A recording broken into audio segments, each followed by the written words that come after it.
najis. Jadi pada minggu ini insya-Allah kita akan bincangkan dua perkara. Yang pertama kita akan sebutkan di antara najis-najis yang boleh berubah menjadi tahir kembali. Di antara najis-najis yang akan berlaku satu proses kepada dia yang membuatkan dia daripada asal najis itu berubah menjadi perkara yang suci kembali. Sebab pada asalnya setiap najis tidak mampu kita basuh, tidak mampu kita sucikan supaya dia menjadi tahir kembali. Contohnya al-bol, air kencing seseorang manusia ataupun air kencing binatang sekalipun. Bolehkah kita melakukan satu apa-apa proses yang boleh menjadikan dia air kembali? Tidak boleh. Dalam mazhab Syafi'i mengatakan bahawasanya jika asal perkara itu najis, maka dia tetap akan menjadi najis. Berbeza najis dengan mutanajis. Najis ni memang asal dia najis. Maka bila asal dia najis, dia tak dapat dikembalikan kepada tahir kembali. Cuma mungkin kita boleh adakan beberapa perkara. Contohnya kalaulah air itu dipanggil mutanajis. Yang kedua dipanggil mutanajis. Mutanajis ni apa? Mutanajis ni perkara yang bercampur dengan najis, yang terkena najis. Itu dinamakan mutanajis. Barang yang jatuh kepadanya najis itu dipanggil mutanajis. Yang ini boleh kita sucikan balik. Yang ini boleh kita sucikan balik. Contohnya, pakaian kita yang terkena najis. Adakah pakaian itu dipanggil najis? Tidak. Pakaian itu dipanggil thawbul mutanajis, pakaian yang bernajis. Bolehkah kita menjadikan dia tahir kembali? Boleh, dengan kita basuh dengan cara yang betul. Maka berubah dia menjadi tahir kembali, suci kembali. Adapun perkara yang asalnya memang najis. Memang dia asal najis dan dia bukan mutanajis. Okey, memang zat ain dia itu adalah najis, maka perkara ini tidak boleh berubah menjadi tahir kembali. Sebab itu najis, sesuci mana pun kita basuh dia, kita sucikan dia, dia tetap akan kekal najis. Kecuali ada beberapa perkara yang asalnya najis, tiba-tiba dia berubah menjadi perkara yang tahir. Disebutkan ada 3 perkara yang asalnya najis, kemudian dia boleh sampai satu tahap dia boleh berubah menjadi perkara yang tahir kembali, perkara yang suci kembali. Itu yang kita akan bincangkan hari ini, yang pertama. Dan setelah kita habiskan bab ini, insya-Allah kalau sempat kita masuk kepada aqsamun najasat. Pembahagian najis kepada tiga jenis najis dan cara pembasuhannya. Cara pembasuhannya. Mungkin ramai di kalangan kita dah biasa dengar tentang bab-bab najis ini. Tapi satu perkara yang sangat penting, bila mana kita lalai, kita terlupa, kita mungkin tak ingat bahawasanya itu cara dia begini rupanya. Oh, rupanya begini rupanya. Oh, rupanya benda ni tak najis rupanya. Maka itu kita sekadar, kalau siapa yang dah tahu, kita sekadar mengulang kaji sahaja. Siapa yang belum tahu adalah untuk menambahkan ilmu dia, insya-Allah. Jadi, mula-mula sekali kita nak bincangkan tentang 3 perkara. 3 perkara yang dipanggil najis yang boleh berubah menjadi tahir. 3 najis ini sahaja yang boleh berubah menjadi suci kembali. Adapun najis selain daripada 3 perkara ini tidak boleh, mustahil dia boleh berubah menjadi suci kembali. Dia memang akan tetap najis. Sebab itu antara masalah khilaf besar di antara ulama bila mana ada beberapa tempat yang memproses air kencing, memproses air najis menjadi air yang suci kembali dengan dia tapis, dengan dibersihkan air tersebut, ditapis sampai dia jadi air putih kembali. Tak ada warnanya, tak ada baunya dan tak ada rasanya. Pendapat muktamad dalam mazhab Syafi'i asalnya adalah benda itu akan tetap kekal menjadi najis sebab dia memang asal najis dan bukan ditambahkan dengan air, dia memang proses air itu menjadi suci kembali. Dia tak akan suci. Hukumnya tetap akan jadi hukum najis. Cuma 3 perkara yang kita akan sebutkan ini sahaja, yang mana asalnya najis tiba-tiba dia berubah menjadi perkara yang tahir. Yang pertama sekali adalah al-khamr yang kita bincangkan pada minggu lepas. Arak, cair yang bernama arak. Al-khamr ni segala perkara yang memabukkan. Al-khamr yang dibuat daripada buah-buahan ataupun tumbuh-tumbuhan. Okey. Al-khamru idza takhallalat bi nafsiha. Al-khamr, arak itu jika berubah menjadi cuka dengan diri sendiri. Saya dah sebut pada minggu lepas bahawasanya proses pembuakan cuka akan melalui dulu proses dia akan jadi arak dahulu. Kalau seseorang nak buat cuka, sama ada cuka anggur ke, cuka apple ke, cuka apa-apa jenis buah-buahan pun, untuk menjadi kepada cuka itu, sebelum menjadi cuka dia akan berubah menjadi khamr dahulu. Dia akan berubah menjadi khamr dahulu. Lepas kita tinggalkan dia lama lagi, baru dia akan berubah menjadi cuka. Maka asalnya dia berubah menjadi arak, khamr. Tetapi kalau kita biarkan lagi dia lama sikit, dalam tempoh yang tertentu, dia akan berubah menjadi cuka. Maka itu asalnya najis, tiba-tiba berubah menjadi perkara yang suci. Ini antara najis yang boleh berubah menjadi perkara yang suci, iaitu apa? Iaitu arak itu sendiri. Maka bila mana dia dah berubah menjadi cuka, dah berubah menjadi cuka, maka dia sendiri menjadi tohir dan botolnya juga menjadi tohir asalnya. Botol yang disimpan. Mana botol? Ada botol tak? Botol kecil pun. Bila mana kita kata khamr itu sendiri dah berubah menjadi perkara yang suci, maka automatik botol juga dihukum dengan perkara yang suci. Okey, contohnya ini dalam ni kita ada perahan jus anggur. Okey, kita biarkan, kita tutup kemas-kemas seal betul-betul, kita biarkan lama. Biar lama dia akan naik buih. Dia naik buih tu, itu dia dah berubah menjadi khamr. Kalau kita minum tu masa tu, tak nampak dunia lah. Nampak benda lain. Maknanya mabuk, dia akan mabuk. Sebab apa? Dia dah menjadi khamr. Okey. Bila kita biarkan lagi lama, contohlah saya tak tahu berapa lama tempoh dia perlu. Okey, kita biarkan sedikit waktu lagi, buih tu akan hilang dan dia akan berubah menjadi cuka, cuka anggur. Okey, asalnya khamr tadi kan najis. Asalnya kan dia menjadi najis. Kalau ikut bila mana khamr menjadi najis, sudah pasti botol ni pun juga akan menjadi mutanajis. Tetapi bila mana dah berubah menjadi cuka, automatik botol pun menjadi bersih. Automatik botolnya dimaafkan walaupun asalnya menjadi najis juga. Sebab yang berubah hanyalah air, yang berubah hanyalah khamr, botol tak berubah. Cuma ulama menghukumkan juga dibenarkan, maknanya tetap menjadi tohir juga. Cuma ada syarat-syarat dia. Sebab itu disebutkan dalam kitab, jika dia berubah dengan diri sendiri. Bermaksud apa? Tak boleh kita buka seal ni, buka botol ini, tudung botol ni kita tambah benda lain. Ketika mana dia jadi khamr, kita tambah gula ke, tambah air ke, tambah perkara lain ke, untuk katakanlah untuk mempercepatkan proses dia jadi cuka, maka itu tak dibenarkan. Tidak boleh terjatuh apa-apa pun dalam botol ini sebelum dia berubah menjadi cuka. Itu syarat dia. Syarat untuk apa kita katakan bahawasanya untuk menjadi tohirnya cuka tersebut adalah dengan tidak menambah apa-apa dalam botol ini ketika mana dia berubah menjadi arak. Kenapa? Kenapa ulama katakan tak boleh kamu tambahkan something dalam botol ini ketika mana kamu nak buat cuka, kamu tak boleh tambah, tak boleh campurkan apa-apa. Walaupun sebutir gula pun tak boleh. Walaupun benda-benda yang pejal seperti duit shilling pun tak boleh. Sebab apa? Kita kena faham bila mana kita dah air dalam ni dah menjadi arak. Tiba-tiba kita buka botol ni, dah kita campakkan contohnya duit shilling dalam ni. Campakkan duit shilling. Okey. Kalau kita campakkan duit shilling, selepas dia berubah menjadi cuka, hukum dia apa? Hukum dia tetap akan jadi mutanajis. Sebab apa? Sebab kamu dah tambahkan something dalam perkara tersebut. Kenapa? Okey. Kena faham elah dia kenapa. Bila mana kita campakkan duit shilling dalam ni, tiba-tiba khamr tadi, duit shilling tadi akan jadi hukum apa? Mutanajis kan, sebab dia dah bertemu dengan najis. Dah bertemu dengan arak dan arak itu najis. Bila mana arak itu berubah menjadi suci, berubah menjadi cuka. Okey, tapi duit shilling still hukum dia kekal najis. Bila duit shilling kekal najis, maka dia akan merosakkan cuka yang asalnya tohir tadi. Sebab apa? Sebab cuka kan perkara yang tohir tapi bercampur dengan perkara yang najis, iaitu duit shilling yang kekal menjadi najis itu. Maka tak boleh kita tambahkan apa-apa ketika mana proses nak menjadikan cuka itu. Boleh faham?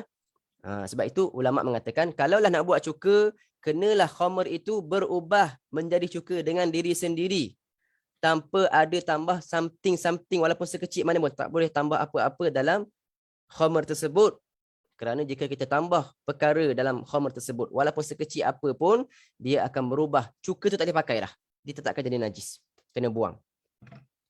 Sebab apa? Sebab ada terjatuh something dalam arak tersebut. Dan yang berubah menjadi cuka adalah arak, tetapi duit shilling kekal menjadi mutanajis. Bila dia mutanajis, arak berubah menjadi cuka, maka duit shilling tadi yang mengotorkan apa? Yang mengotorkan, Allahumma salli Muhammad, yang mengotorkan cuka tersebut. Maka berubahlah juga cuka pun menjadi hukum mutanajis. Sebab tu dia kena berubah dengan diri sendiri, bukan kita tambah apa-apa. Ulama kata kalau dia pindahkan daripada tempat sejuk ke tempat yang panas, itu dimaafkan. Pindahkan tempat dia ataupun letak dekat tempat tinggi, itu tidak ada masalah. Letak kat tempat panas, mungkin sebab letak kat tempat panas akan lebih cepat berubah menjadi cuka. Itu tidak ada masalah sebab tidak ada campuran. Yang masalah ni bila mana kita ada campurkan something dalam arak tersebut. Maka itu perkara pertama yang kita katakan asalnya najis, iaitu khamr itu tiba-tiba berubah menjadi tohir, berubah menjadi suci, iaitu cuka. Dengan syarat dia tak menambahkan apa-apa perkara dalam khamr tersebut. Okey, selesai perkara pertama. Masuk pada perkara kedua yang dikatakan asalnya najis tiba-tiba berubah menjadi tahir. Apa itu? Jildul maitati idza dubira, iaitu kulit bangkai. Kulit binatang yang bangkai. Kulit bangkai yang didubir. Didubir ni apa? Disamak. Kita panggil disamak. Apa samak ni? Asalnya samak dalam bahasa Melayu adalah proses untuk kita menghilangkan isi-isi dan segala bulu-bulu yang ada pada kulit binatang, dipanggil samak. Adapun yang basuh 7 kali dengan 1 kali dengan tanah itu dalam bahasa Melayu lebih dikenal dengan sertu. Okey, samak ni ini yang samak sebenarnya. Okey. Maka kulit binatang, kadang-kadang kita beli wallet ke, beli handbag ke, beli tali pinggang ke, beli barang-barang kulit kan. Ada kan kulit buaya, kulit harimau, ada kulit ular, macam-macam jenis kulit ada. Okey, yang binatang yang eksotik semuanya ada kulit-kulit yang dijual. Apa hukum kulit binatang tu? Yang pertama, kena faham. Jika kulit binatang yang dimakan, kita dah bincang sebelum ni. Kulit binatang yang dimakan, apa hukum dia? Kulit binatang yang dimakan. Contohnya kulit unta, kulit kambing, kulit lembu. Apa hukum kulit binatang itu? Tergantung pada 2 keadaan. Kalaulah kulit binatang itu diambil selepas binatang itu disembelih. Jika binatang itu disembelih, maka segala perkara yang ada pada binatang tersebut, termasuk kulit, termasuk bulu, termasuk daging dia, semuanya tahir. Bila masuk tahir maksudnya boleh bawa dalam solat. Jika binatang yang dimakan itu disembelih. Adapun jika binatang yang dimakan tak disembelih, mati kena langgar. Nak buat apa kambing ni? Tak boleh makan ni. Kulit dia boleh kita ambil. Tetapi kulitnya asalnya hukumnya apa? Kulit itu asalnya hukumnya maitah, hukumnya bangkai. Sebab dia mati bukan dengan sembelih. Itu binatang yang dimakan. Adapun binatang yang tak dimakan. Seperti apa? Ular. Ular binatang yang tak boleh dimakan, haram dimakan. Sembelih ular. Boleh ke makan daging ni? Tak boleh juga. Sebab dia memang binatang yang tak dimakan. Sembelih macam mana pun, 100 kali pun tetap akan menjadi najis. Tetap akan menjadi bangkai. Sama seperti harimau, sama seperti gajah. Binatang yang tak dimakan. Walaupun disembelih, tetap akan jadi bangkai. Okey, apatah lagi kalau tak disembelih. Maka kulit binatang yang tak dimakan, sama ada disembelih ataupun tak disembelih, tetap akan menjadi bangkai. Boleh tak kita nak ambil kulit binatang tadi, yang bangkai tadi, untuk kita jadikan wallet, tali pinggang, kasut, handbag, kan? Boleh tak? Hukumnya boleh. Boleh. Dia adalah salah satu perkara yang asalnya najis, iaitu bangkai, boleh berubah menjadi tahir, iaitu kulit bangkai. Ini yang kita nak bincangkan sekarang, kulit bangkai. Apa itu kulit bangkai? Kulit bangkai ni kulit binatang lah, yang mati bukan dengan disembelih jika dia dimakan, dan kulit bangkai binatang yang tak dimakan, seperti ular, seperti krokodil, apa semua tu. Maka kulit itu dinamakan kulit bangkai. Bangkai asalnya najis. Okey. Maka kita ambil kulit itu, ada satu proses dinamakan proses ad-dabr. Proses ad-dabr ataupun samak dalam bahasa Melayu.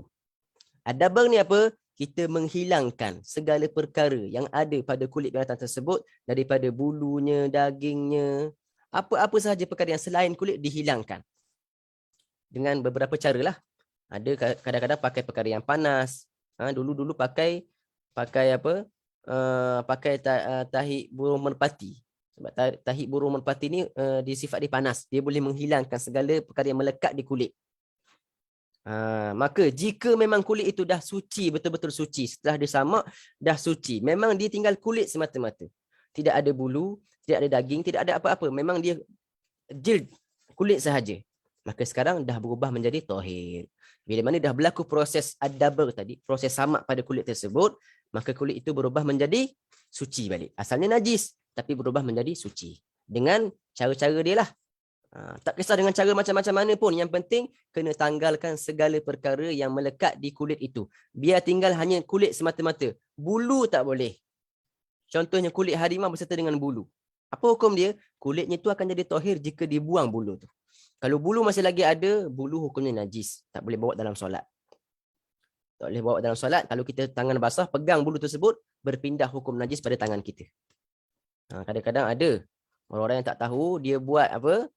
Lantai kaki masuk rumah dia tu, apa kita panggil yang tulis welcome tu, selamat datang, dekat depan pintu rumah tu, daripada kulit harimau, alas kaki daripada kulit harimau, ataupun dibuat sarung bantal daripada kulit harimau yang ada bulu, yang masih lagi ada bulu. Hukumnya apa? Hukumnya najis. Yang pertama, hukumnya najis, tak boleh bawa dalam solat. Yang kedua, kalau tangan kita basah, pegang, maka berpindah hukum najis kepada tangan kita. Itu kalau basah lah. Kalau kering sama kering tak ada masalah. Kering sama kering tak ada masalah. Sama juga mana-mana bulu binatang yang tak dimakan. Bulu harimau ke, bulu singa ke, semuanya tu najis kecuali kulitnya sahaja. Bila dah dibuang segala perkara yang berada pada kulit, dipanggil proses dubir, ad-dabr. Maka itu antara najis yang asalnya najis tiba-tiba berubah menjadi tahir, suci. Maka tidak ada masalah nak pakai wallet daripada kulit krokodil ke, kulit ular sawa ke, kulit kobra ke, tak ada masalah. Yang penting dah suci kulit itu daripada segala bulu, segala daging. Dan tak syarat orang yang buat proses itu adalah orang Islam, tak syarat. Kadang-kadang orang yang bukan Islam lebih baik dari pekerjaan mereka pada melakukan proses samak ni, maka dibolehkan, tak ada masalah. Tak syarat dia kena orang Islam yang buat, tak syarat. Maka boleh belilah.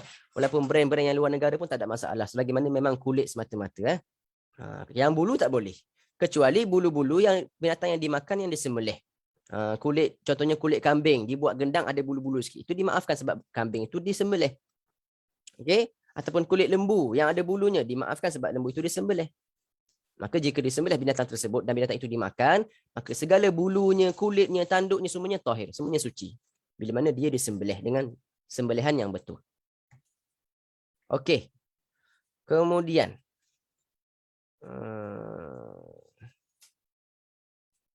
yang ketiga sekali, yang terakhir sekali, najis yang boleh berubah menjadi suci, iaitu ulat yang keluar daripada bangkai. Ulat yang keluar daripada bangkai. Okey. Asalnya bangkai itu najis, bangkai binatang. Okey, bangkai binatang. Contohnya adalah lembu mati lah kat tepi jalan, kena langgar, tak sempat kena sembelih.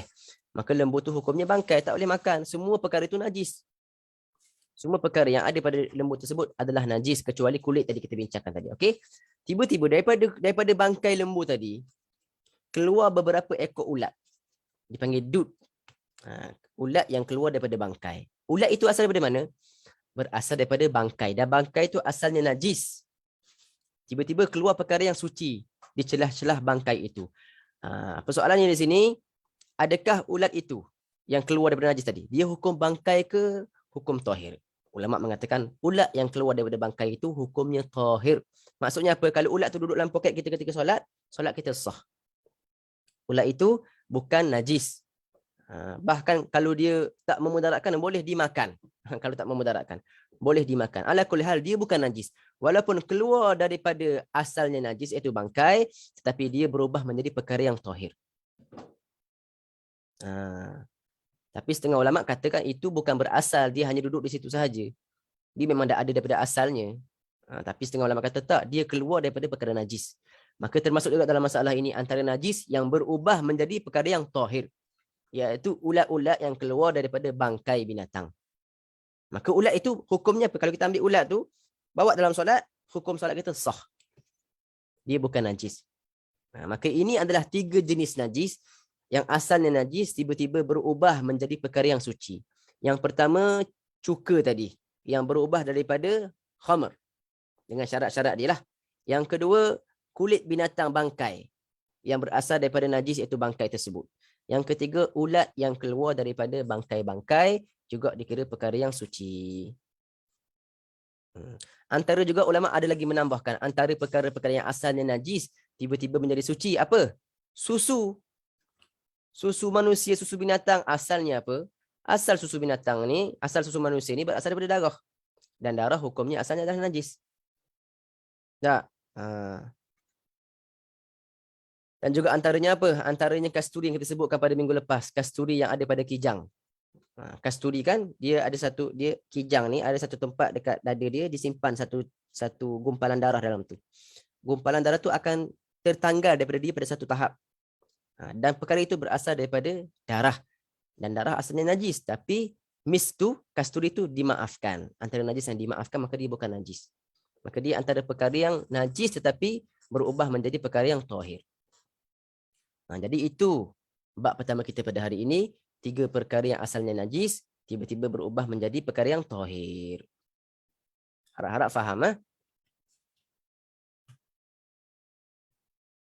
Okay.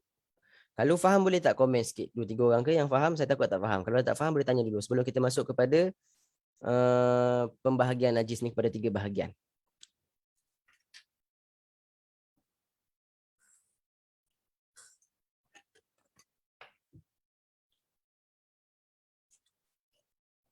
Baik. Kalau faham insya-Allah kita teruskan. Kita teruskan pada bab yang kedua untuk hari ini adalah najis yang kita sebutkan ini terbahagi, ulama membahagikan juga kepada 3 bahagian. Biasa kita dengar ni. Yang pertama dipanggil najis mughalladzah, yang kedua dipanggil najis mutawassithah ataupun mukhaffafah dahulu, mukhaffafah, yang ketiga dipanggil mutawassithah. Kita ambil yang berat sekali dulu. Najis dibahagikan kepada 3 jenis najis. Dan setiap jenis najis ini ada takrif dia, ada takrifan definisi dia, dan ada cara pembasuhan dia yang tersendiri. Maka dibahagikan najis ini berdasarkan cara pembasuhan yang berbeza. Asalnya semua najis dan tak boleh bawa dalam solat. Okey, tetapi cara pembersihan dia macam mana? Berbeza-beza. Yang pertama sekali, najis al-mughalladzah. Ghalladzah yughallidhu ni yang berat. Yang taghlid ni yang berat. Najis yang paling berat sekali. Apa itu najis mughalladzah? Iaitu najis yang datang daripada al-kalb, anjing, wal khinzir, dan juga khinzir lah. Bab 1 panggil. Bab 1. Al-khinzir. Najis yang berasal daripada anjing dan juga khinzir, wa far'i ahadihima, dan cabang daripada salah satu daripada 2 ekor ini. Bermaksud segala perkara yang berkaitan dengan anjing dan juga khinzir, semuanya najis mughalladzah. Sama ada dia sendiri, kulit dia, bulu dia, air liur dia, darah dia, air mani dia, air mata dia, air peluh dia, semuanya adalah hukumnya najis mughalladzah. Sama ada datang daripada anjing ataupun datang daripada khinzir ataupun far'i ahadihima. Apa fara' ni? Cabang. Anak dia. Okey? Anak dia. Sekejap yang tak faham bagaimana khimar, bukan khimar, khamr. Khimar tu yang kita pakai tu, perempuan pakai tu. Okey, khamr Bagaimana khamr boleh jadi cuka? Sebab bukankah asal cuka dulu baru jadi khamr? Makin lama makin beralkohol. Yang saya faham, dia akan berubah menjadi khamr dahulu. Baru dia akan jadi cuka. Last sekali dia akan jadi cuka. Last sekali dia akan berubah menjadi cuka. Itu yang saya belajar lah. Wallahu alam kalau ada proses yang kedua. Mungkin boleh cek balik nanti macam mana cara pembuatan cuka. Okey. Yang dalam kitab macam tu dituliskan. Dia akan berubah menjadi khamr dahulu, akan berubah menjadi arak dahulu, kemudian baru dia berubah menjadi cuka. Okey. Kita balik pada bab kita. Okey, najis mughalladzah adalah najis yang berasal daripada anjing ataupun khinzir dan segala anak-anak mereka. Walaupun anak mereka bukan daripada jenis mereka yang sama. Contohnya kambing kacup dengan anjing. Kambing jantan yang betinanya anjing. Tiba-tiba dapat anak. Anak walaupun berupa kambing sekalipun tetap dihukumkan najis mughalladzah. Walaupun rupa dia memang rupa kambing. Memang tak ada nampak sikit pun anjing. Juga hukumnya apa? Hukumnya najis mughalladzah. Ataupun contoh yang kedua, kuda ataupun bukan kuda lah. Lembu lah. Lembu jantan dengan Allahumma salli Muhammad khinzir betina. Dapat anak. Tak kisah yang mana jantan yang mana betina. Yang penting jika ada berlaku hubungan di antara binatang lain dengan 2 binatang ini, maka anak-anak mereka juga dikategorikan sebagai najis mughalladzah. Kerana kaedah dalam fiqh mengatakan kalau cabang itu dia akan ikut yang paling buruk sekali. Yang paling buruk mana? Contohnya kambing dengan anjing. Yang mana yang paling buruk antara kambing dengan anjing? Anjing lebih buruk kan? Maka anak dia akan ikut yang buruk ni. Maka dihukumkan juga anak dia pada asal yang paling buruk. Innal far'a yatba'ul akhas min aslaihi fin najasah. Okey, itu kaedah dalam fiqh. Bila mana binatang yang suci dikacupkan dengan binatang yang kotor, maka anak dia akan dinasabkan kepada yang paling kotor di antara ayah ataupun ibu dia tu. Kenapa dinamakan najis ini najis mughalladzah? Kerana syarak kita memberatkan pada cara basuhan dia dan memberatkan pada hukum dia. Ada perkara-perkara yang dimaafkan tetapi tak dimaafkan pada najis mughalladzah. Okey, contoh yang kita sebut sebelum ni, darah dimaafkan dalam solat kan? Darah orang kena pada kita ataupun darah binatang terkena pada kita ketika solat. Hukum dia kan dimaafkan yang sedikit. Tetapi kecuali jika darah itu datang daripada anjing dan juga khinzir, maka tak dimaafkan walaupun sedikit sekalipun. Maka syarak memberatkan pada hukum dia dan memberatkan pada cara basuhan dia. Memberatkan pada cara basuhan dia. Okey. Sekarang kita dah faham apa itu najis mughalladhah, iaitu kalb wal khinzir dan segala furuk-furuk dia, segala anak-anak dia walaupun daripada binatang yang lain. Sekarang kita nak tahu bagaimana cara untuk membasuh, menyucikan. Bagaimana cara untuk menyucikan najis mughalladhah. Sebelum tu nak kena faham dulu. Kalau tangan kita kering, kita pegang contohnya belakang anjing. Kering dengan kering. Hukum dia tak berpindah najis. Tangan kita masih lagi suci. Kalau tangan kita basah ataupun lembab, pegang kulit yang kering. Sekarang berpindah hukum, sekarang jadi najis. Sama juga tangan kita kering tapi kulit dia bulu dia yang basah. Bulu dia yang basah. Maka itu kita katakan berubah, hukum mughaladzah berubah ke sini, ke tangan kita. Okey, berubah ke tangan kita. Cuma kita kena faham. Ada orang tanya saya, Ustaz, saya bawa kereta, tiba-tiba kereta tu langgar. Langgar khinzir. Mati khinzir tu. Tapi bukan hari Jumaat lah mati tu. Mati khinzir tu. Adakah saya perlu basuh kereta saya ni dengan cara yang sepatutnya dibasuh dengan 7 kali itulah yang kita akan bincangkan nanti. Kenakah kita nak basuh kereta ke, kasut ke? Biasanya kereta lah. Kalau kasut tu mungkin orang akan basuh sebab senang. Kereta ni perlu kena basuh. Okey. Kita katakan bahawasanya, adakah kereta tu kita bawa pergi solat? Adakah kereta tu kita bawa angkut tengah solat, kita angkut kereta? Tak kan? Maka tak wajib basuh. Tak wajib kita basuh kereta. Sebab apa? Sebab kita tak bawa kereta dalam solat. Cumanya mungkin ada beberapa tempat dalam kereta tu yang kita selalu pegang. Kalau kita tak basuh, kita memang akan pegang dalam basah gitu. Maka lebih baiknya basuhlah. Kalau memang tak berkait, contohnya tayar. Tayar tu jarang orang pergi pegang. Okey, tayar kereta. Maka tak wajib basuh. Kalaulah kata memang ada pun, kita tak wajib pun basuh. Sebab dia bukan perkara yang dibawa dalam solat. Berbeza dengan pakaian kita. Pakaian kita, kalau kita kena najis mughalladhah. Wajib basuh ke? Wajib basuh kalau kamu nak pakai pakaian itu untuk bawa solat. Untuk bawa solat. Ataupun untuk kamu pakaikan. Pakaian yang bukan dalam solat pun wajib basuh jugalah. Sebab tak boleh kita pakai pakaian yang bernajis dengan sengaja. Okey. Sama juga orang tanya saya, Ustaz, saya termakan lah katakanlah. Termakan. Pergi kedai tu tak tahu, kedai Cina. Sebab tu kalau nak makan, pilih kedai betul-betul. Jangan main masuk je. Sekarang dah musim naik ini, masuk je kedai mana-mana. Tengok dulu kedai apa, makanan apa yang dia jual, siapa tokennya.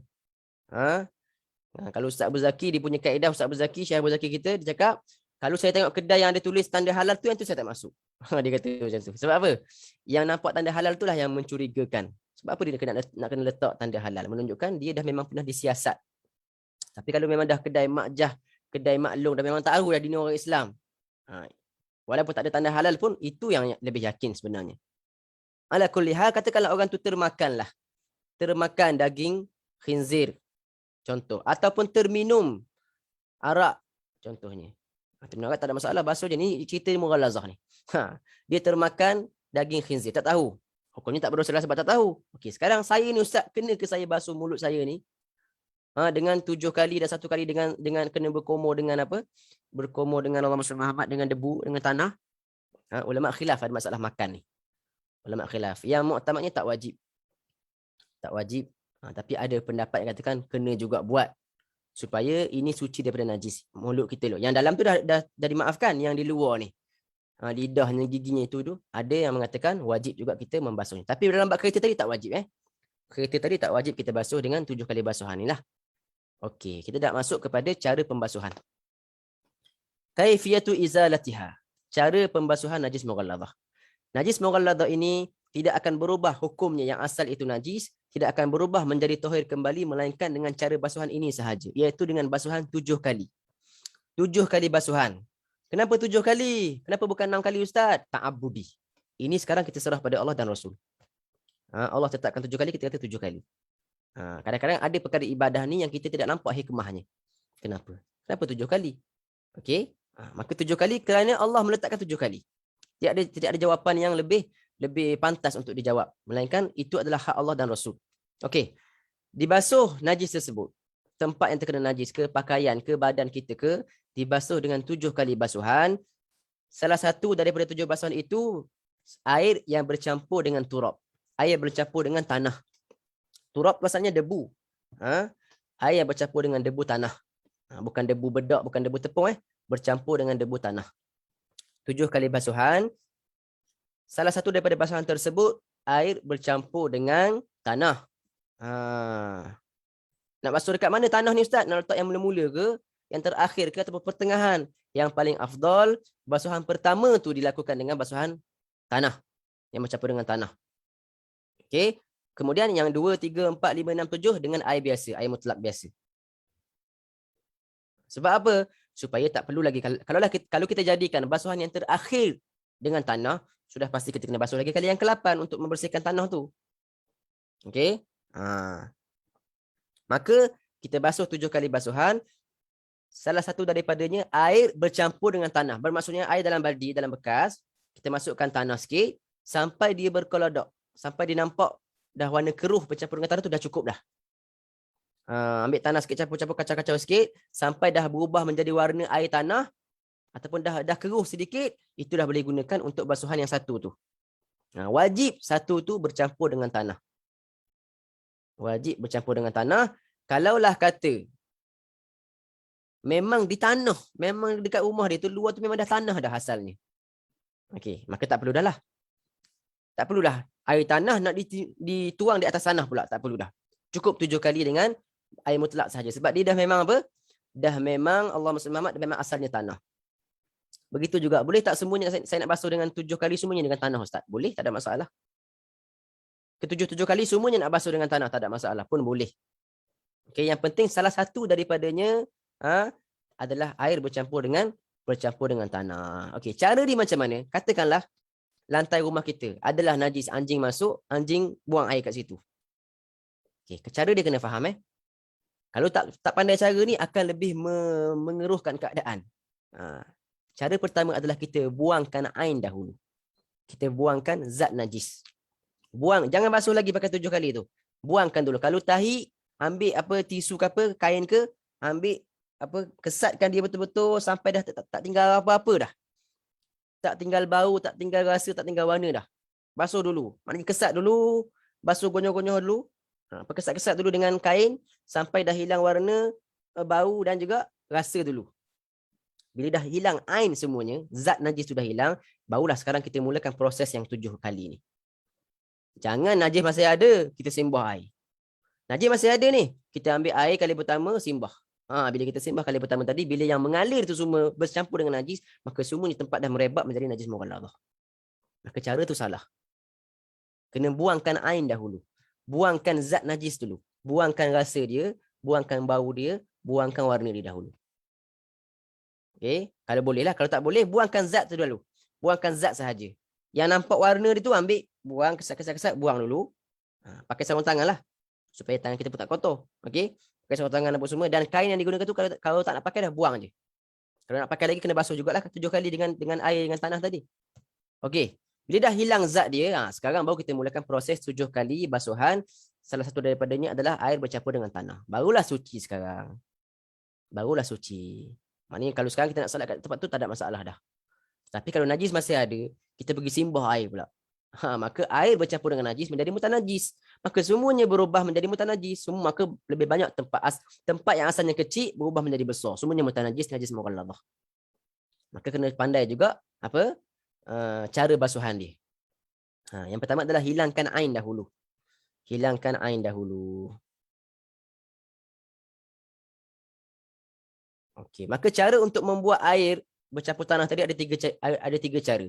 Sama ada campurkan tanah dalam baldi kita sampai air itu keruh, itu yang pertama. Ataupun tak, ambil tanah letak dekat tempat tu, letak kat tempat najis tu, kemudian alirkan air pun boleh. Ataupun letakkan air, lepas tu campur tanah dekat atas tu. Juga boleh. Letakkan air dulu, baru letakkan tanah. Tapi yang paling afdal yang pertama tu. Kita buat tempat asing dalam satu bekas, air bercampur dengan tanah. Yang itu air basuhan yang kita nak kira antara apa? Antara basuhan 1 daripada 7 tu. Okey, boleh faham Boleh faham bab najis mughalladhah. Jadi itu secara ringkas lah. Secara ringkas najis mughalladhah kita dah tahu apa takrif dia, dan apa cara basuhan dia. Air lumpur boleh ke Ustaz? Betul. Air lumpur pun termasuk. Berasal daripada tanah. Orang Terengganu panggil air cor. Air cor pun boleh lah. Tak ada masalah. Ha? Selagi mana air bercampur dengan tanah. Dia bukan bercampur dengan benda lain. Okey. Kita masuk pada najis yang kedua. InsyaAllah sempat kita habiskan hari ni. Ya. Masuk pada najis yang kedua. Dipanggil najis mukhaffafah.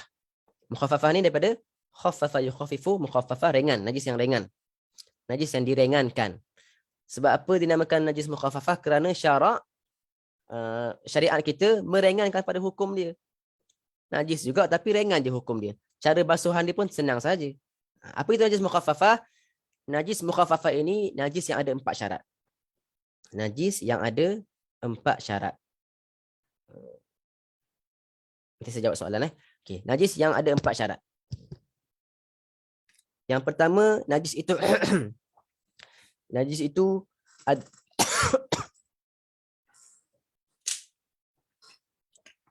najis itu adalah bol, iaitu air kencing.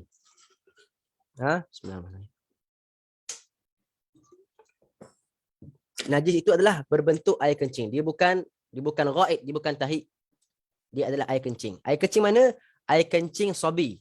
Baulus sabi, air kencing. Syarat pertama air kencing. Yang kedua, baulus sabi, air kencing budak lelaki. Bayi lelaki. Syarat kedua. Syarat ketiga, bayi lelaki tadi belum sampai 2 tahun umur dia. Umur dia belum sampai 2 tahun. Dan syarat yang terakhir sekali, budak itu belum makan makanan selain daripada susu. Dia hanya minum susu sahaja. Tak kisahlah susu ibu ke ataupun susu tepung sekalipun. Ulama mutaakhirin kata susu tepung pun dibenarkan. Juga termasuk dalam syarat. Maka 4 syarat. Yang pertama, air kencing bukan ghaib, bukan najis. Najis bukan tahid lah. Minta maaf sebut. Kena sebut juga, bukan tahid. Yang kedua, air kencing budak lelaki. Kalau budak perempuan tak boleh. Walaupun umur 7 hari sekalipun tak boleh. Air kencing budak perempuan, hukum dia najis mutawassithah yang terakhir nanti. Cara basuh dia berbeza. Ini najis budak lelaki yang dimaafkan dipanggil mukhaffafah. Okey. Yang ketiga, umur budak lelaki tadi belum lebih 2 tahun lagi. Belum lebih 2 tahun, baru umur setahun, ataupun setengah tahun, ataupun setahun 4 bulan, 5 bulan. Itu najis dia, najis mukhaffafah. Dan yang keempat adalah budak itu belum makan makanan selain daripada susu. Dia hanya makan susu sahaja, dia hanya minum susu sahaja, sama ada susu ibu ataupun susu formula, dan dibenarkan kalau dia makan obat. Dia ada makan benda lain Ustaz, tapi dia makan tu sekali saja untuk berubat je. Contohnya, dia ada makan madu sekali. Itu dimaafkan sebab makanan dia tu bukan untuk mengenyangkan tetapi untuk berubat, itu dimaafkan. Jika tak cukup syarat 4 ini, maka hukum najis ni berubah menjadi najis mutawassithah yang terakhir nanti, yang ketiga. Kalau cukup 4 syarat ni, najis dia dihukumkan najis mukhaffafah. Najis mukhaffafah. Saya ulang sekali lagi, air kencing, bayi lelaki, belum cukup umur 2 tahun dan tak makan selain daripada susu. Okey, tak makan selain daripada susu. Okey, bila dah terkena pakaian kita ke, tilam kita ke, sofa ke, okey, terkena dengan najis mukhaffafah ini, apa cara kita nak basuh dia? Caranya hanyalah merenjiskan air. Ambil air sikit, okey, renjiskan di atas tempat yang terkena najis. Ini juga kena faham. Cara nak bersihkan najis mukhaffafah ni sama juga. Kena hilangkan air dulu. Kalau atas lantai masih lagi ada air kencing, buang dulu najis tu. Buang dulu. Kesatkan dulu air kencing tu. Lepas dah tak ada dah, baru kita renjiskan. Renjiskan sampai mana? Renjiskan air. Sampai seluruh kawasan yang terkena najis dah terkena air. Okey. Kalau kita dah rasa, semua tempat dah kena air ni, cukup dah. Ustaz, saya tak nak renjis, saya nak basuh macam biasa. Lebih baik. Tak ada masalah. Cuma yang wajibnya adalah renjis sahaja. Berdasarkan hadis Nabi SAW, ketika mana seorang cucu Nabi, tak silap saya, seorang cucu Nabi kencing di atas peha Nabi SAW. Tak ingat siapa, Saidina Hasan ke Saidina Husain. Kencing di atas peha Nabi SAW. Nabi suruh sahabat ambil air saja dan Nabi renjis-renjiskan sahaja. Maka daripada hadis itu keluarlah najis yang kedua ini, najis mukhaffafah. Najis yang ringan. Maknanya tak kena basuh macam biasa. Dia hanya renjiskan sahaja. Nak basuh macam biasa pun tidak ada masalah. Okay. Nak basuh 7 kali, 1 kali dengan debu pun tidak ada masalah. Cuma tak wajib lah. Tak wajib. Okay. Saya tu lupa nak sebut tadi. najis mughalladhah tadi. Saya pernah terbaca satu kajian. Saintis mengkaji bahawasanya di dalam molekul apa? Di dalam zat apa? Genetik genetik anjing dan juga khinzir itu memang ada satu kuman yang mana kuman itu tak akan hilang dengan basuhan air biasa. Saintis dapat kaji benda ni. Mereka kata bahawasanya memang pada najis khinzir dan juga kalb ini, anjing ini, ada satu jenis kuman yang mana kuman ini tak akan mati melainkan dengan air bercampur dengan tanah. Sekarang kita nampak apa hikmah dia. Kenapa Nabi SAW suruh kita basuh dengan 7 basuhan dan satu daripadanya bercampur dengan tanah. Sebab memang ada najis, ada bakteria, ada kuman-kuman yang pada badan mereka itu yang tak akan hilang melainkan dengan apa? Dengan tanah sahaja. Baru dapat mati kuman tu. Kalau basuh dengan 100 kali basuhan pun dengan air biasa tak akan mati kuman tersebut. Yang akan merosakkan tubuh badan kita. Itu antara hikmahnya lah yang kita jumpa. Yang kita tak jumpa banyak lagi. Okey.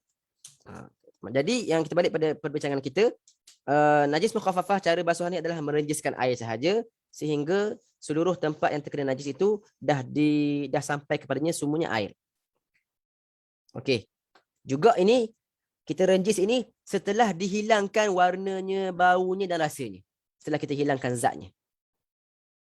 Boleh faham Jangan najis masih ada lagi, air kecil masih nampak lagi ni. Kita renjiskan air. Yang tak jadi macam tu. Itu hanya menambahkan najis ke atas najis.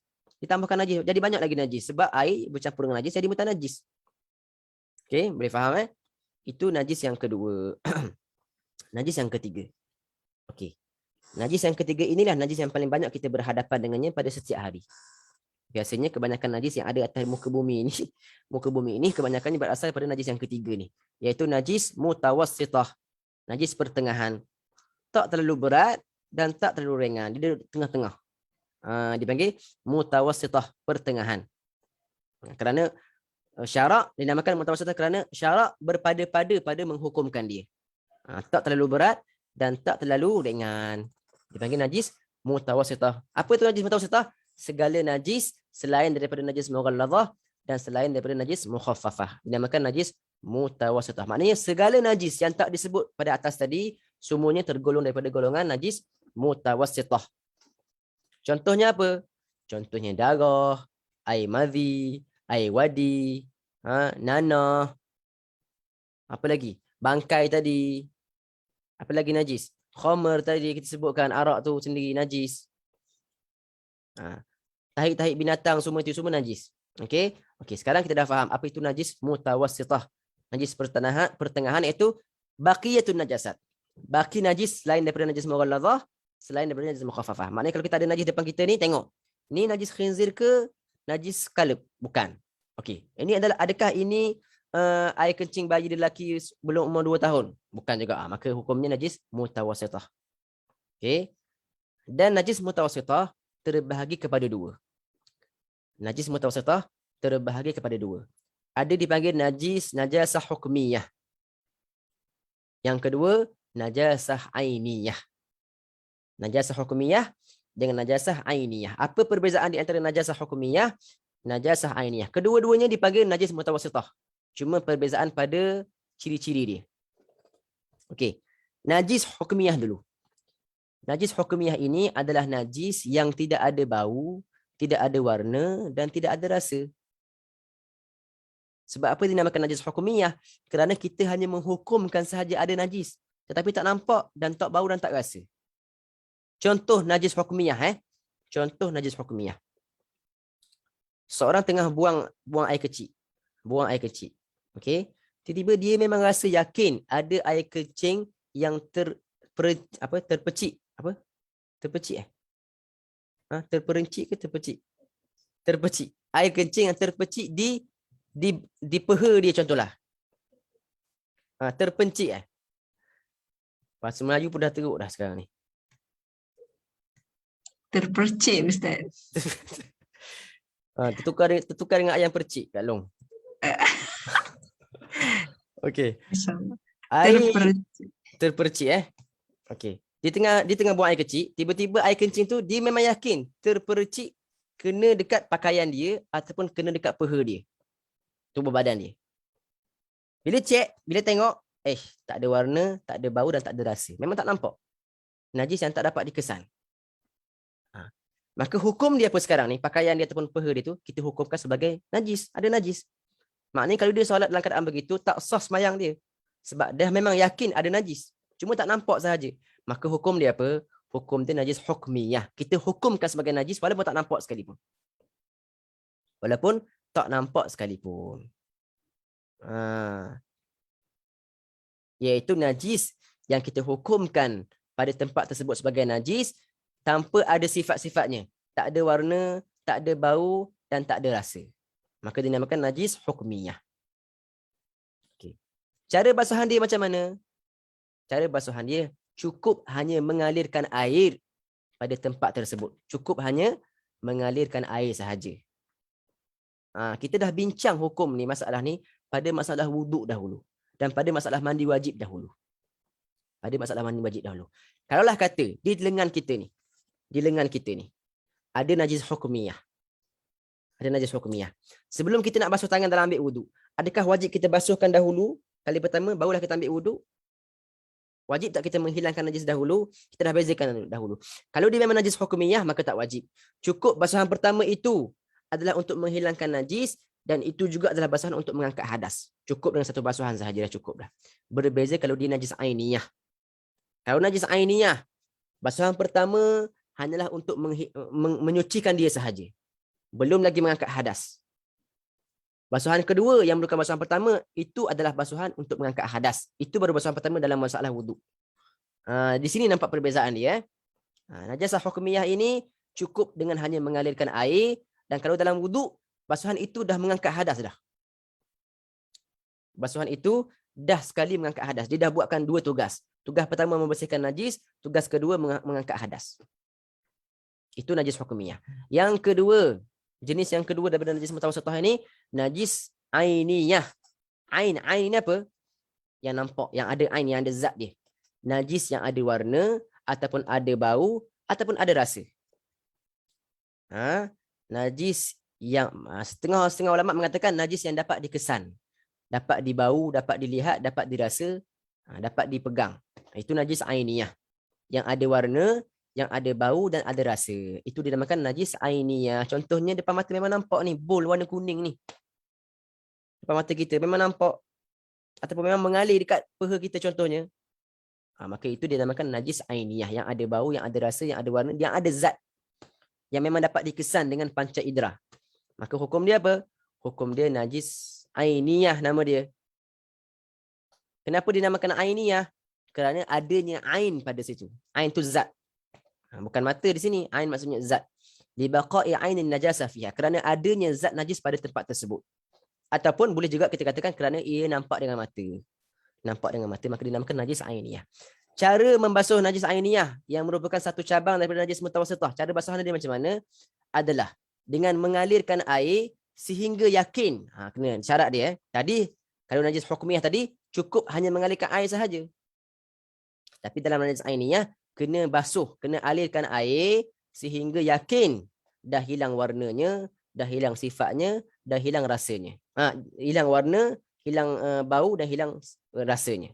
Kena hilang ketiga-tiga sifat tersebut. Hilang warna, hilang bau dan hilang rasa. Kena basuh sampai dah tak tinggal apa-apa. Barulah kita hukumkan sekarang tahir, suci. Adakah wajib dengan 3 basuhan? Tak wajib.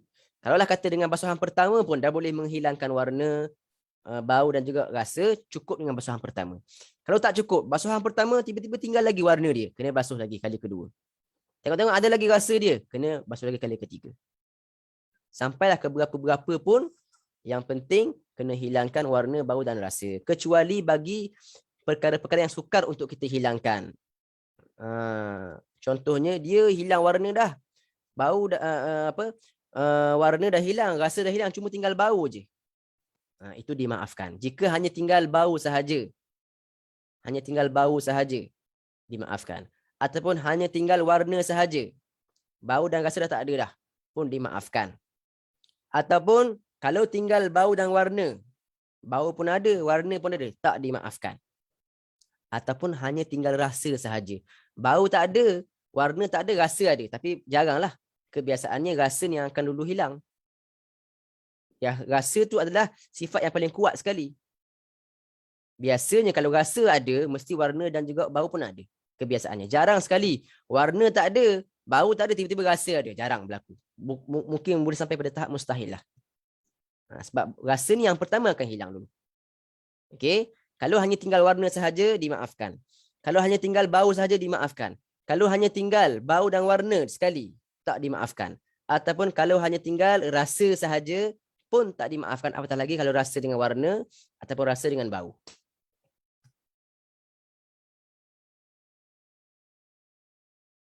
Kecuali juga kalaulah najis ini tak dapat dihilangkan melainkan dengan kena potong je.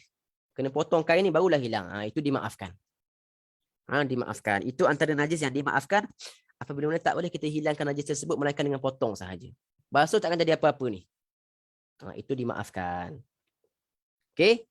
Maka kita dah faham masalah najis mutawassithah. Najis yang pertengahan yang merupakan najis yang paling banyak kita berhadapan dengannya. Dan najis mutawassithah terbagi pada dua. Ada najis hukmiyah, ada ainiyah. Hukmiyah ini adalah najis yang tak ada bau, tak ada warna, tak ada rasa. Cara basuhan dia hanya mengalirkan air sahaja. Dah cukup. Yang kedua dibagi najis ainiyah. Najis yang dapat dilihat, dapat dirasa, dapat dibau apa semua. Ataupun najis yang ada warna, ada bau dan ada rasa. Cara basuhan dia adalah mengalirkan air sehingga hilang ketiga-tiga sifat tersebut. Okey.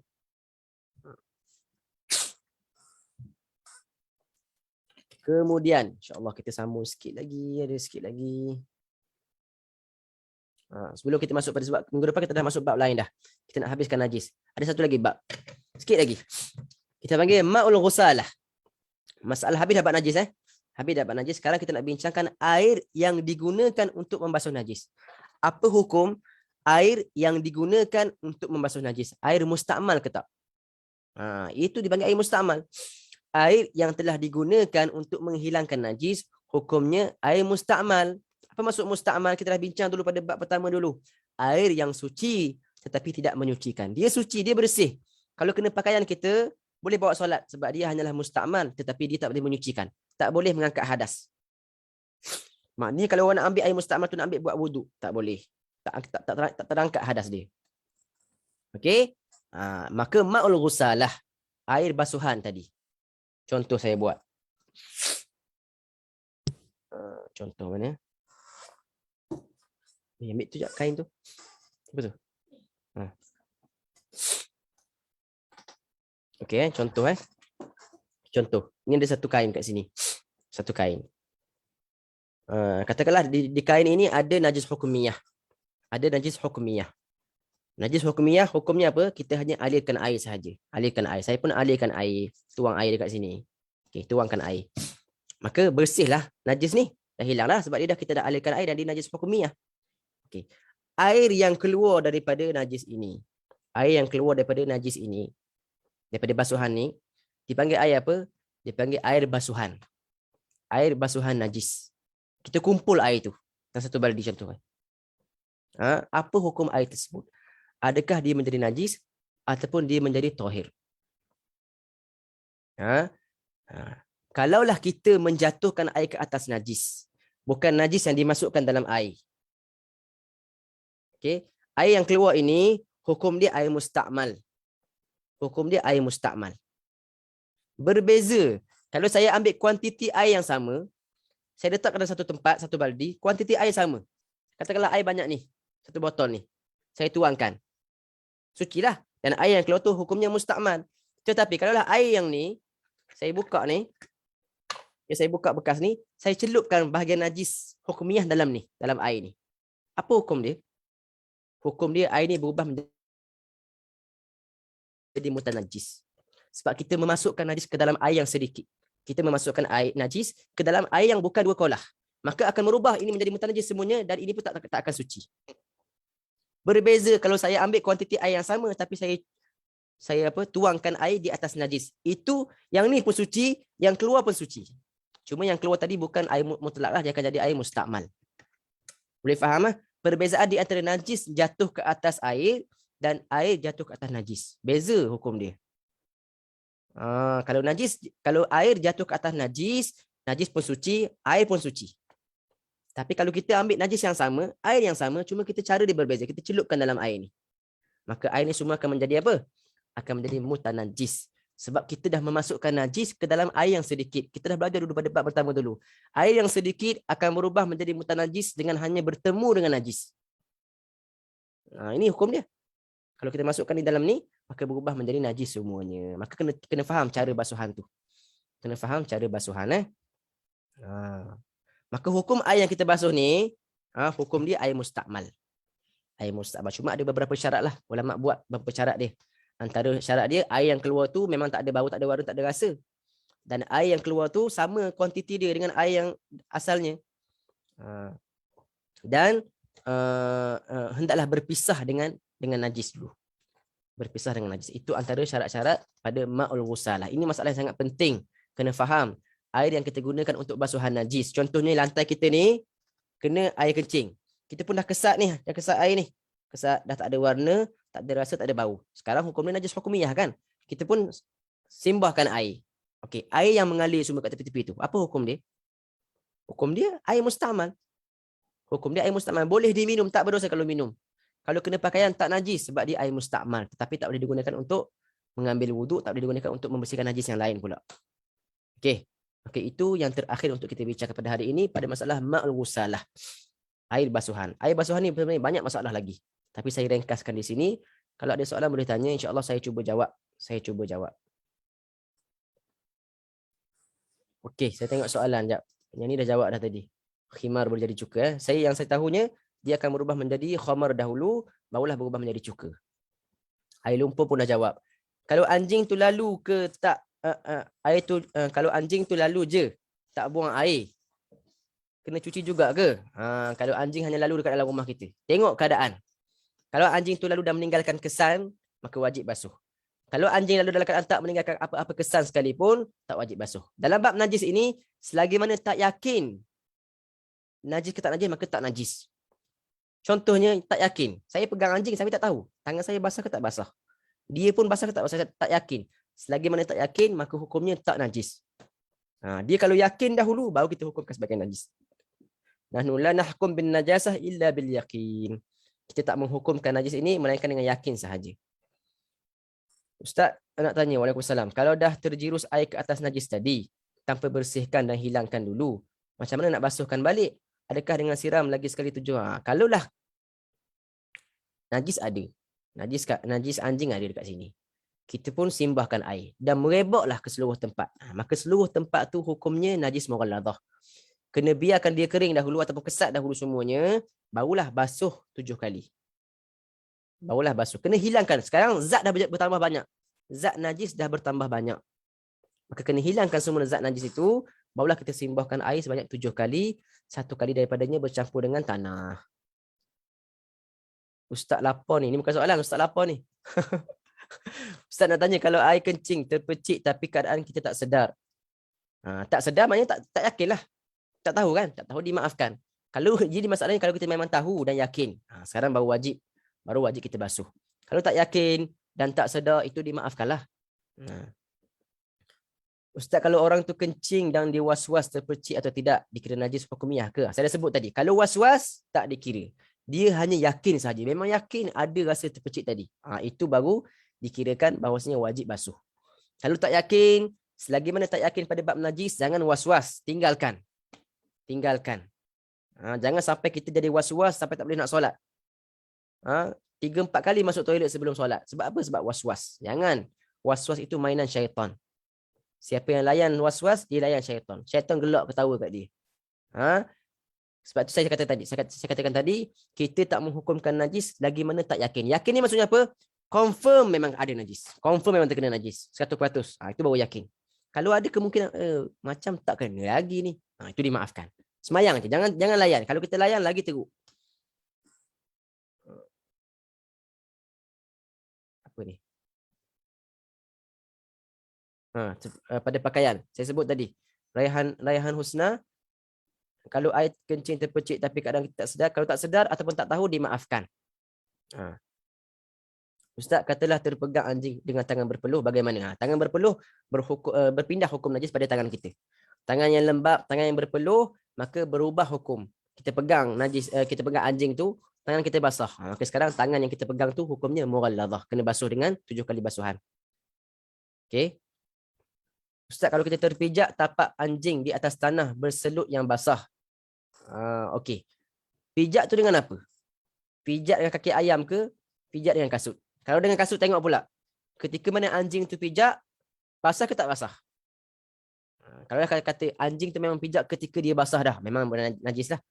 Kalau kata tak, anjing tu pijak ketika kering, nampak tapak kaki dia, tiba-tiba turun hujan. Itu tak ada masalah.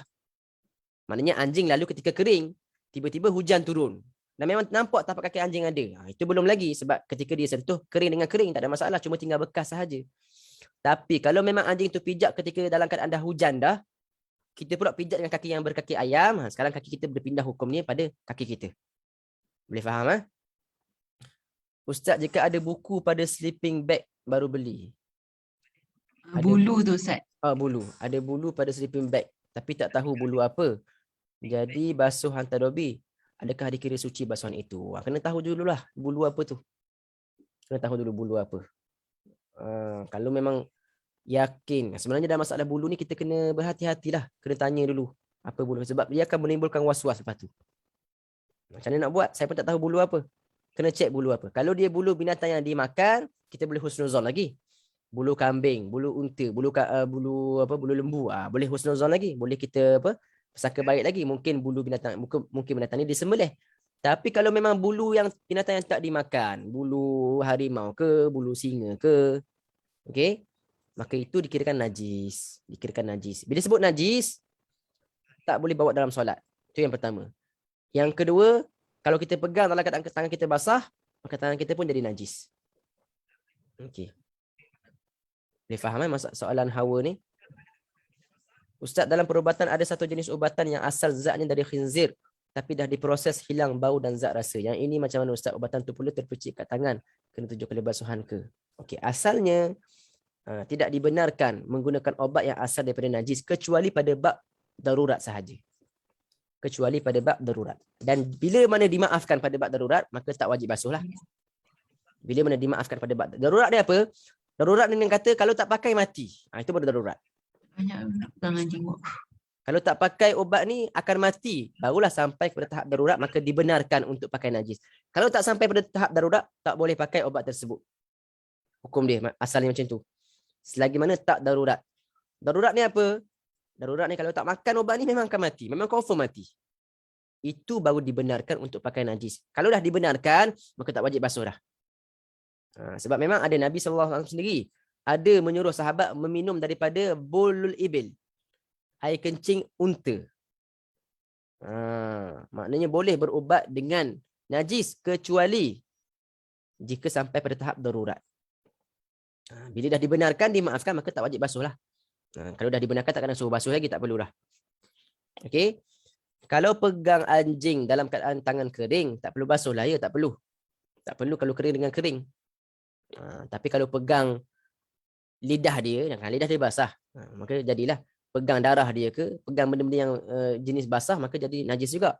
Tapi kalau tangan kita yang kering, pegang bulu dia yang kering, okey, maka hukum dia tak najis dan tak haram. Sebenarnya pegang anjing ni hukum dia harus sahaja, tak haram.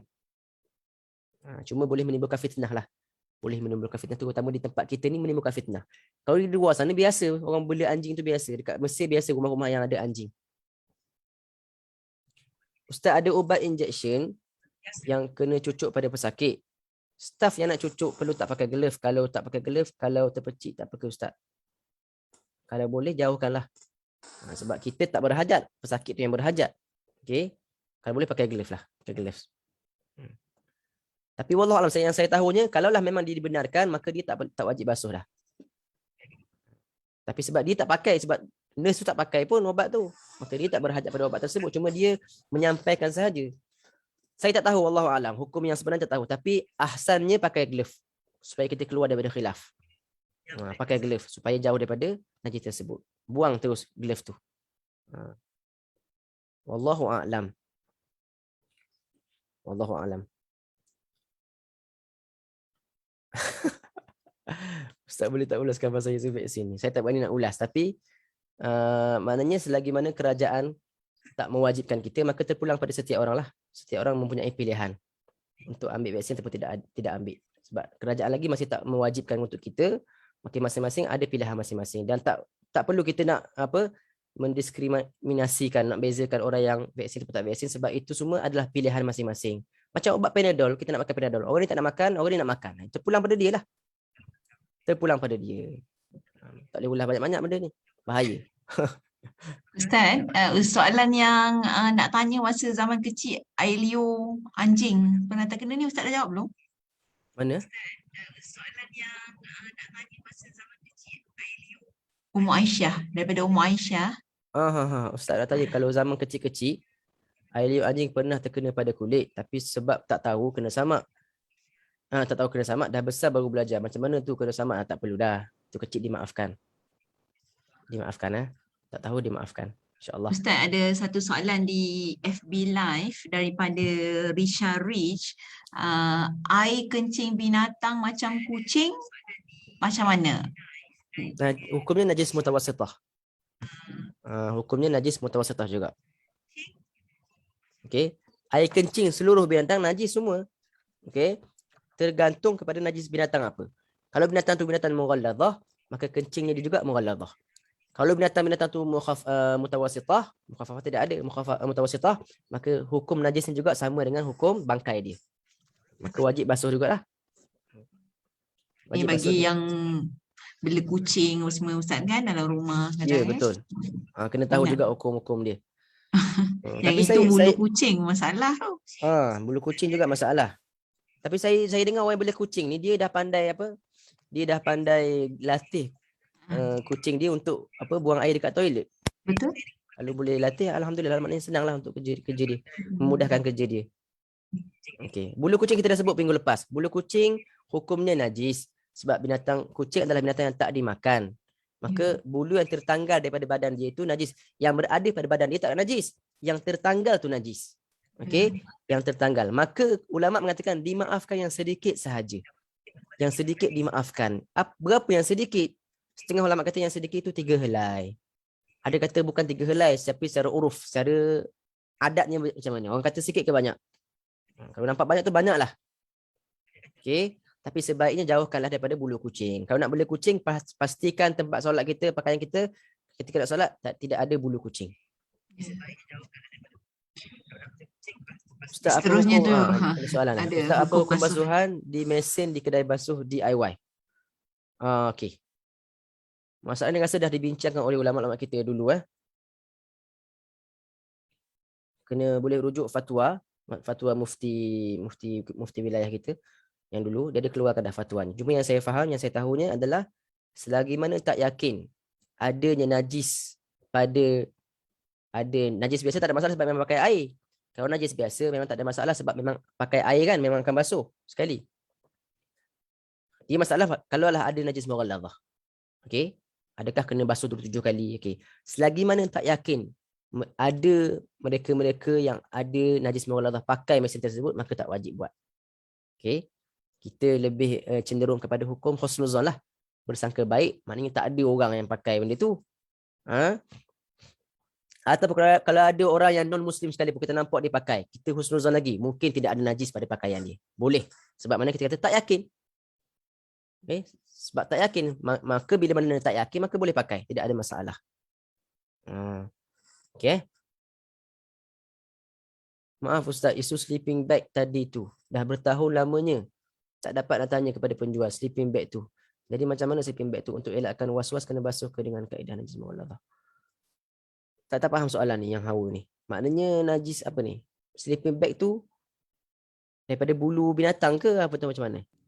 Bulu binatang tadi Ustaz, yang pertanyaan mula-mula dia tapi Puan Hawa dia tak pasti bulu binatang apa tu. Okey, sekarang kita ada sleeping bag tu kan? Kita pergi tanya orang yang tahu. Tanya, ni bulu apa ni? Kalau memang dia kata ini bulu harimau, bulu kucing tak ada orang buat. Bulu apa? Bulu singa, bulu citah ke apa kan? Maka basuh pun tak boleh, memang tak boleh. Maka kena buang lah. Kalau lah kata bulu tu bulu kambing, maka tak ada masalah. Tak perlu basuh pun. Okay, sebab kita boleh bersangka baik dia binatang yang disembelih. Kalau memang kita yakin bulu tu adalah bulu binatang yang tak dimakan, maka dia tak kena basuh ni, tak berkaitan dengan najis mughalladhah. Najis mughalladhah ni hanyalah najis kalb wal khinzir, najis anjing dan juga khinzir sahaja yang najis mughalladhah. Tak perlu basuh secara najis mughalladhah. Dia kena buang terus. Memang tak boleh pakai. Tak boleh pakai sebab dia memang asal najis. Ataupun potong bulu tu. Potong bulu tu. Kalau boleh lah. Ustaz, kalau kucing duduk dekat sejadah kita, kena cuci ke sejadah tu sebab kita tak tahu bersih ke tak untuk kucing tu. Kalau memang nampak ada bulu-bulu berada di atas sejadah, kebas-kebaskan, hilangkan bulu tu, tak ada masalah. Tak wajib basuh. Bulu tu dah hilang. Sebab basuh dia kedai hobi. Bulu tu dah hilang, tinggal maknanya tak tahulah bulu apanya. Tak tahu bulu apa kan cerita dia. Bila tak tahu maka tak yakin. Maka tak yakin dia akan masuk pada bab syubhat lah. Akan masuk pada bab syubhat. Sebab tak tahu bulu apa yang pertama. Bulu pun dah hilang, tak payah nak cek. Maka dia akan masuk pada bab syubhat. Syubhat ni apa pertengahan. Tak tahu halal ke haram. Maka yang paling baik untuk syubhat ni tinggalkan. Paling baguslah. Terutama bagi orang yang warak, dia akan tinggalkan perkara yang syubhat. Tetapi tak wajib untuk tinggalkan. Saya tak suruh tinggalkan, cuma lebih baik tinggalkan sebab dia dah masuk pada bab syubhat. Tak tahu najis apa dan najis pun tak boleh nak kita nak tak tahu bulu apa dan bulu pun tak boleh kita nak cek sekarang. Maka nak buat apa lagi? Okey. Baik Ustaz, kita akhirlah dengan pertanyaan tentang bulu dekat sleeping bag tu. InsyaAllah mudah-mudahan Puan Hawa jelaslah jawapan-jawapan daripada Ustaz. InsyaAllah kalau jemaah masih ada lagi soalan-soalan yang perlu ditanyakan, yang menjadi persoalan, boleh dimajukan di dalam grup WhatsApp Kuliah Duha Muslimat ataupun grup FB tertutup Kuliah Duha Muslimat. InsyaAllah Ustaz akan menjawab pertanyaan selepas daripada kuliah hari ini. Sekarang masa telah bergerak ke pukul 11.22 pagi. InsyaAllah lagi 8 minit kita akan tamatkan kuliah pagi ini. Kak Long seperti biasa mohonlah Ustaz memberi kalimah sebelum menutup majlis Ustaz. Silakan. Ini bonus lah Ustaz kalimah ni. Dan petang ni Ustaz akan ada webinar Ustaz Ya betul, petang ni saya ada webinar tentang Sayyidah Fatimah Az-Zahra. Tapi webinar tu untuk orang yang beli kitab je, untuk orang yang beli buku sahaja. Betul. Sebab dia memang buat benda tu untuk promosikan kitab dia. Baik. Jadi saya ditugaskan untuk beri penerangan lah, beri cerita sedikit tentang Sayyidah Fatimah Az-Zahra. Cuma yang boleh join hanyalah yang beli kitab sahaja. Sama ada sampai ataupun tak dah dapat kitab ataupun tak ada masalah. Yang penting dah order kitab dengan dia. Bila dah order kitab dengan dia, dia akan bagi satu link untuk kita masuk dalam grup WhatsApp. Barulah dia bagi link kat situ. Jadi saya pun tak boleh nak sebarkanlah link tu kecuali orang yang beli sahaja.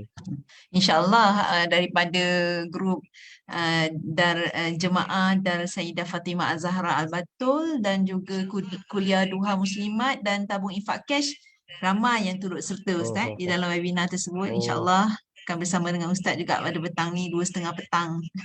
Baik, insyaAllah doakan saya supaya dipermudahkan urusan, dilancarkan semua. Sebab ini satu tajuk yang berat lah untuk saya sebenarnya. First time saya ambil benda ni. InsyaAllah untuk khidmah kepada agama kita ambil juga. Baik. Tajuk itu berat untuk Ustaz dan kami semua teruja nak mendengar perincian perkongsian daripada Ustaz tentang Ummuna Sayyidah Fatimah Az-Zahra. Masya-Allah. InsyaAllah semoga dipermudahkan insyaAllah. Ustaz boleh ada ke Ustaz kalimah hari ni Ustaz nak kongsikan dengan kami muslimat ni bonus. Tinggal lagi 5 minit insyaAllah. InsyaAllah. Silakan Ustaz, tafadhal. Baik, bismillahirrahmanirrahim. Alhamdulillahirabbil wa sallallahu taala ala sayyidina Muhammadin wa ala alihi washabihi ajma'in. Saya nak sampaikan pada hari ini beberapa perkara sahaja. Beberapa hari ini saya tengok banyak di media sosial ada satu isu yang sedang hangat panas lah diperkatakan oleh orang ramai lah berkenaan dengan Allahumma salli Muhammad, fitnah lah. Bagi saya ialah satu fitnah. Sama ada dia itu benar ataupun tidak, tetapi kita sebagai orang Islam haruslah ada adabnya. Haruslah ada adabnya, terutama dengan orang-orang yang berlatar belakangkan agama, maka seharusnya kita menjaga adab. Kalaulah kata kita ini sebagai orang Islam, tak boleh orang Islam, kita sebagai orang Islam, bila mana kita melaknat syaitan, adakah kita dapat mendekatkan diri kepada Allah dengan kita melaknat syaitan? Setiap hari kita baca la'anahullahu syaitan, la'natullahi syaitan. Kita laknat, kita suruh Allah laknat syaitan. Adakah kita dapat mendekatkan diri kepada Allah dengan laknat syaitan? Tidak dapat mendekatkan diri. Seorang itu tak mendekatkan diri kepada Allah pun dengan dia melaknat syaitan. Okey? Sebab melaknat itu maknanya doakan syaitan jauh daripada rahmat Allah Subhanahu Wa Taala. Ulama kata tak mendekatkan diri kepada Allah pun. Apatah lagi jika kita melaknat, katakanlah melaknat orang yang buat maksiat. Dapat pahala ke? Tak dapat pahala. Mengutuk, mengeji, menghina orang yang buat maksiat, tak dapat pahala. Bahkan kadang-kadang dapat dosa. Okey? Apatah lagi kita mengutuk, mengeji, menghina, mengejek orang-orang yang tak tahu benda tu perkara berlaku ataupun belum. Tak tahu lagi dia buat salah ataupun tidak buat salah. Masih lagi dalam siasatan contohnya. Dosanya besar. Dosanya besar. Jika tidak berlaku benda tu, dosanya besar, akan jadi dosa fitnah. Kalaulah betul sekalipun, tak dapat apa-apa manfaat pun. Cuma kita hanya mengotorkan, menjijikkan lidah kita, kata-kata kita dan diri kita. Dengan kita menyebutkan keburukan orang lain, akan melupakan keburukan kita, akan melupakan kita dengan keburukan kita. Sebab itu Nabi menyebutkan sallallahu alaihi wasallam satu hadis yang sangat besar sekali maknanya. Dalam satu hadis Nabi kata al-muslim.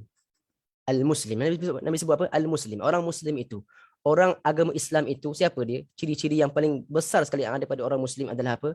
Al-muslim man salimal muslimuna min lisanihi wa yadihi. Pegang betul-betul hadis ni.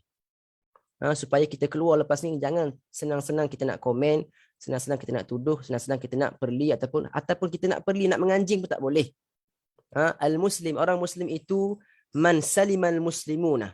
Yang mana orang muslim lain selamat daripada lisanihi wa yadihi. Selamat daripada lidah dia dan selamat daripada tangan dia. Maknanya orang muslim ni, sifat orang muslim yang paling besar sekali bila mana dia menjaga tangan dan lidah dia daripada menyakiti orang lain. Walaupun orang lain itu memang dah buat kesalahan, tak ada hak kita untuk menyakiti dia dengan lidah dan juga lisan kita, dengan lisan dan juga kata-kata kita ataupun dengan tangan kita. Tak boleh nak pukul dia, tak boleh nak sebat dia dengan sesuka hati, tak boleh nak kutuk dia, tak boleh nak mengumpat dia. Apatah lagi jika perkara itu belum pasti lagi berlaku ataupun tidak. Jadi saya sangat-sangat hampalah ataupun kita kata apa? Takut sebenarnya, takut. Bila mana banyak sangat perkara yang kita tengok di luar sana, orang-orang yang menuduh ataupun membuat andaian awal sebelum tahu apa lagi yang berlaku. Kalaulah betul berlaku sekalipun, tidak ada hak kita untuk mengeji, untuk menghina, menganjing dia ataupun apa sahaja bentuk kesakitan pun tak boleh kita bawakan. Jika mana orang biasa pun tak boleh. Orang yang buat maksiat biasa pun kita kena sentiasa bersangka baik dengan dia. Para ulama habaib di Yaman sana mengatakan, jika kita ada jika seseorang itu tak ingat ayat dia. Kalau kita bersangka baik dengan seseorang itu dan benda itu salah, rupanya tak betul, rupanya dia memang buat kesalahan tu, tapi kita bersangka baik dengan dia. Orang yang bersangka baik, walaupun dia salah sekalipun, dia tak akan rugi, bahkan dia akan untung. Tetapi orang yang bersangka buruk, walaupun dia betul sekalipun, tepat sangkaan buruk itu tepat, dia tetap tidak akan untung, dia tetap akan rugi juga.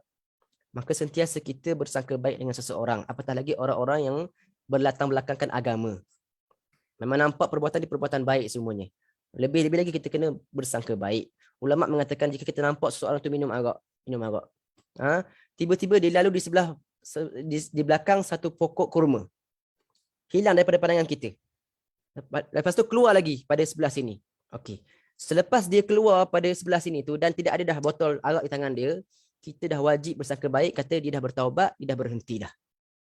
Padahal sekadar lalu saja di belakang pokok, tak nampak, hilang daripada pandangan kita, tak nampak, tiba-tiba keluar lagi. Sekarang dia dah bertaubat, dia dah tinggalkan arak dah. Kita kena bersangka baik sampai tahap tu.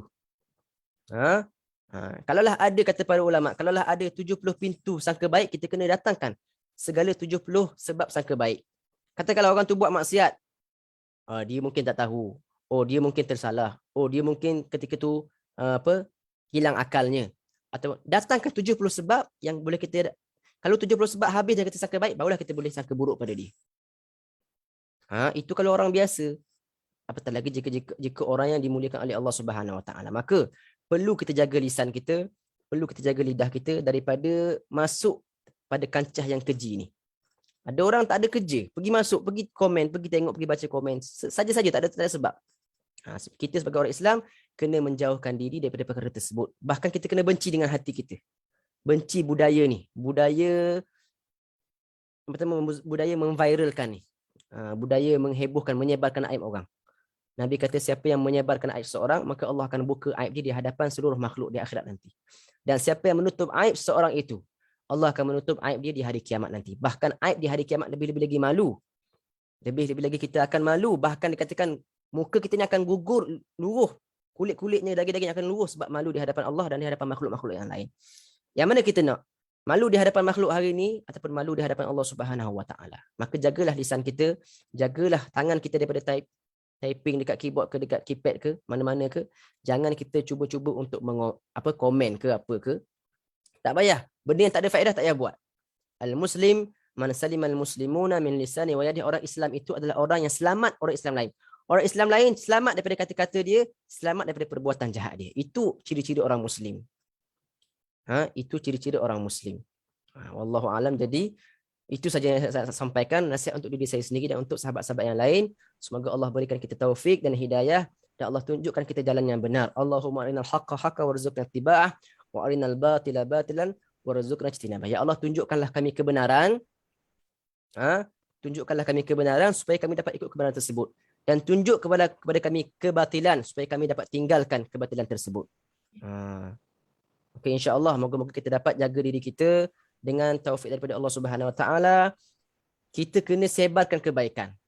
Sebarkan kebaikan. Jangan kita sebarkan kejahatan. Walaupun benda tu kita nampak penting. Kita kena sebar ni, kita kena bongkarkan rasa ni. Tak ada pentingnya untuk kita. Adakah dengan bongkarkan keburukan orang lain dapat membersihkan hati kita? Adakah dengan kita ceritakan kejahatan orang lain dapat menyucikan hati kita? Tak ada. Bahkan menambahkan kebencian ke atas kebencian. Syaitan tepuk tangan tengok. Dia sama Islam berbalah tak berkawan disebabkan satu bab orang lain, hal orang lain, tapi kita sama kawan kita tak berkawan. Apa faedah dia? Tidak ada faedah langsung. Maka kena jaga. Jadi sallallahu taala ala sayyidina Muhammad wa ala alihi wasallam walhamdulillahi rabbil alamin. Kita tutup dengan doa insya-Allah. InsyaAllah Ustaz, satu perkongsian yang Kak Long kira ramai yang menunggu-nunggu, dan semalam sewaktu kami buat kita panggil kami Dar Az-Zahra, grup Dar Sayyidah Fatimah Az-Zahra ni setiap hari Sabtu memang ada ijtima perjumpaan. Jadi adalah yang menyebutkan kisah tentang ini, dan Kak Long sangat teringat pesan daripada ustazah-ustazah di dalam daurah. Sentiasa diingatkan tentang husnuzon. Inilah yang guru kita Sayyidil Habib Umar selalu ingatkan kita semua, husnuzon. Membersihkan hati ni salah satunya adalah husnuzon lah.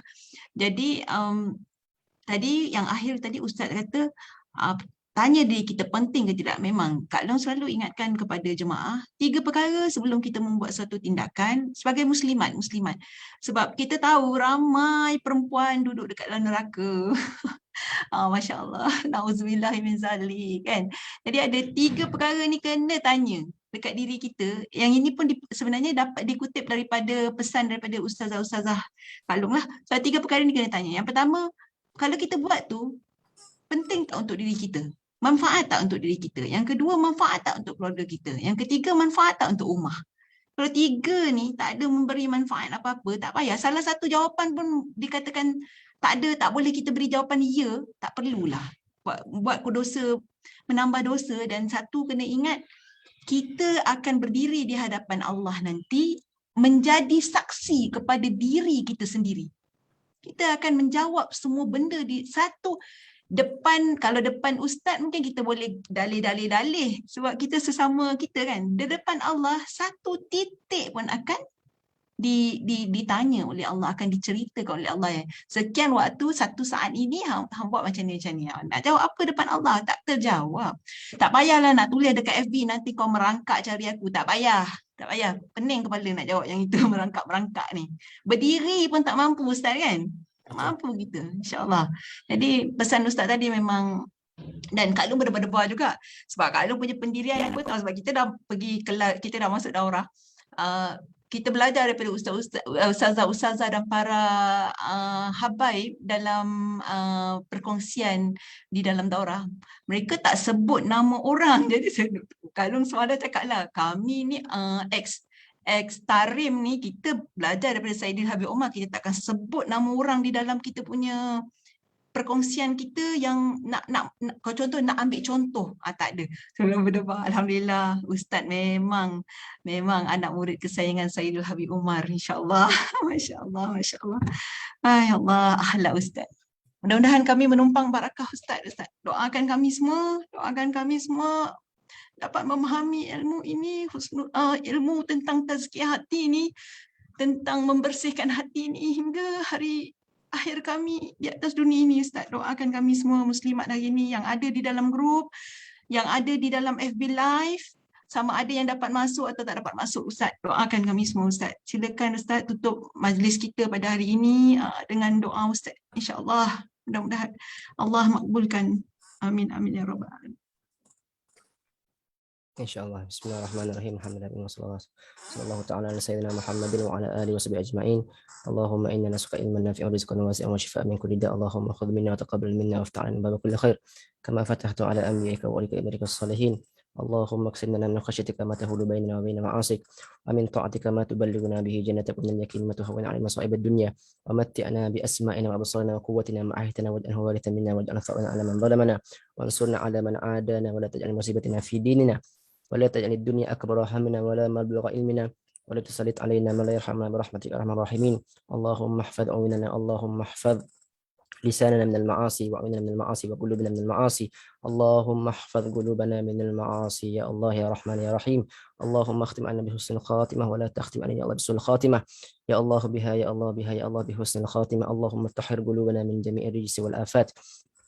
اللهم شرف عيوننا برؤية سيدنا محمد صلى الله عليه وسلم والشريف أعيننا برؤية سيدنا محمد صلى الله عليه وسلم.